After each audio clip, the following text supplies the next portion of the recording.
Unsay ki! So mga siyaw, kumusta atong mga kasing-kasing diha? Before tayo mag-umpisa, guys, please subscribe to my YouTube channel, Noy Paking. So atsun po guys, may bago tayong content. So ang ginawa ko, bumili ako ng mga items sa online, tapos i-rate natin kung legit siya or igit. Igit na ito. Legit meaning good quality. Hindi siya scam.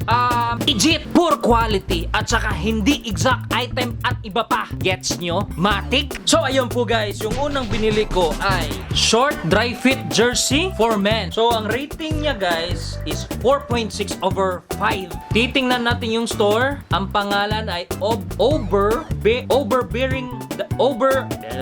Ang pangalan ay overbearing.ph. Ang followers ay 982. So ito po guys, check natin yung package. Yan. Yan. Likod. Yan. Walang butas. Good packaging. Aablihan na natin. Anong Tagalog sa aablihan? Bubuksan natin. So, in-order ko ay 5 na jerseys. Titingnan natin. Yan. 5 jerseys. Black, red, ang tawag to? Army green ba to? Navy blue, at saka, I think mustard to. Titingnan natin kung sulit ba yung pagkabili natin. Titingnan natin yung tahe. Guys, maganda yung tahe. Yung quality ng tahe, maganda. Yan, tingnan nyo. Yan.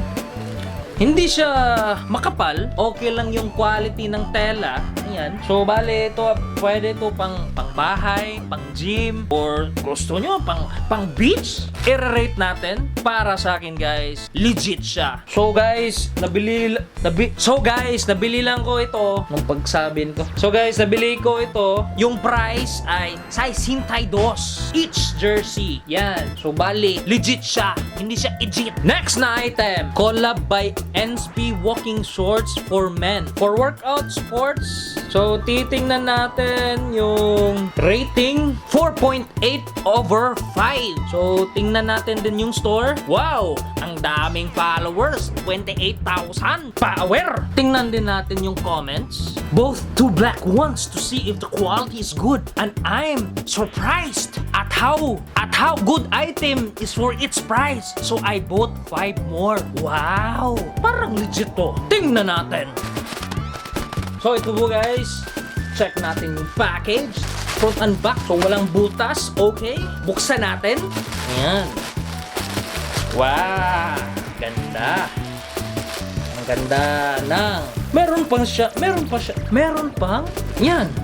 Anong tawag dito? Meron pang another plastic na nakabalot sa item. Power. Tingnan natin yung quality ng tela at saka yung pagtahe. Tingnan natin. Yan. Yung tahe. Dito, sa may itlogan. Yan. Bagtarin natin. Yung tela, hindi makapal, breathable. Yung tahe, very good. So, i-rate natin. Very legit. So, nabili ko lang ito, guys. The price is 79. In English, 79 pesos. Very legit, guys. Yan. Dalawa yung binili ko. Yung isa maroon. Maganda yung tela, but ito, magkaiba sila. Pero maganda talaga yung tela. Very legit. Next na item! High Minds Machine Run. Actually, 3 yung binili ko. So, tingnan natin yung rating. Wow! 5/5. Tingnan din natin yung store. Grabe! Woo! Power! Yung followers ay 353,000. Grabe! Woo! Tingnan din natin yung comments. Angas, legit! Angas ng print, pati tela. 6 days siya bago dumating sa akin. Naiintindihan ko naman kung bakit matagal dumating kasi Holy Week nung in-order ko to. Kaya order na kayo. Sobrang angas. Magaling. So, check natin yung packaging. Yan. Good. Walang butas. So, buksan na natin. Yan. Check natin. Actually guys, kanina pa akong excited na buksan to kasi yun, type ko yung print at saka tela. Yan. Tadaan! Ay, yung front niya, High Minds Clothing. Check natin. makapal yung tela. Mas makapal pa sa mukha ko. Maganda yung print. Maganda yung tela. Makapal. Guys, ang ganda. Check natin yung ibang t-shirts. Yan. Actually guys, ang daming mga magagandang comments sa store nila. Yan yung negosyo. Legit na negosyo. Woo! Guys, ang ganda talaga. Yan. Woo! Hi! Yung isa. Grabe. Guys, ang ganda talaga. Next na item ay Huilishi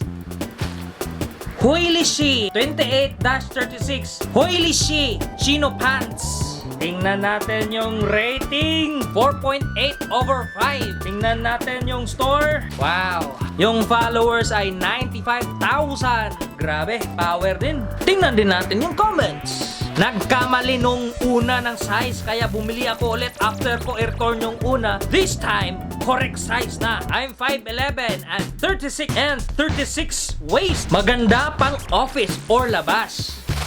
So, tingnan natin. Yan. Walang butas. Buksan natin. Wow.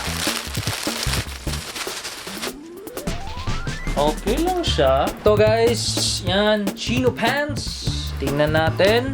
Loob. Maganda yung tahe. Ito naman. Si baba. Okay naman yung tahe. Yung tela. Okay naman. So, medyo dito sa bulsa. Hindi para sa akin, hindi siya tawag ito, nakalimutan ko. Parang hindi siya, medyo hindi ako ng Tagalog, salig. Hindi ako, so ayun na, ayun. So hindi ayan. At saka yung presyo niya ay 195. In English, 195 pesos. Next item. Ito, pang-basketball din. Wolf Zone Class A Plus Plain Elite Basketball Shorts. So, ang rate niya, rating 4.7/5. Tingnan din natin yung store. 9,300 followers. Okay din. Comments. Ang ganda! Mali kulay pero okay lang. Super ganda naman. Guys, pagpasensyahan nyo na yung buhok ko. Bukas magpapagupit na ako. So ito po guys, yan. Check natin, walang butas. Buksan natin. Guys. Ang ganda guys. Tingnan nyo. Wow. Gagamitin ko to bukas. Pang basketball for 3! Tingnan natin sa loob. Maganda yung tahe. Maganda yung pagkagawa. Yung bulsa niya. Yan. Woo! Mag-order ako next time. Mag-a-add ako. Guys, maganda talaga. Yan. Yung waist niya, yung jersey, makapal. Overall, ang ganda. Yung isa natin. Woo! Guys, ang ganda talaga guys. Makapal. Maganda yung quality ng tela, yung tahe, yung pagkagawa. Very legit. Sa presyong 199. In English, 199 pesos. So, ayan po guys. Dito matatapos yung content natin na legit or legit. I hope na-enjoy kayo. So, mga siyaw, kung gusto nyong bumili ng mga items na ipinakita ko kanina, check nyo na lang sa description box ko. So, mga siyaw, till next time. Siyaw!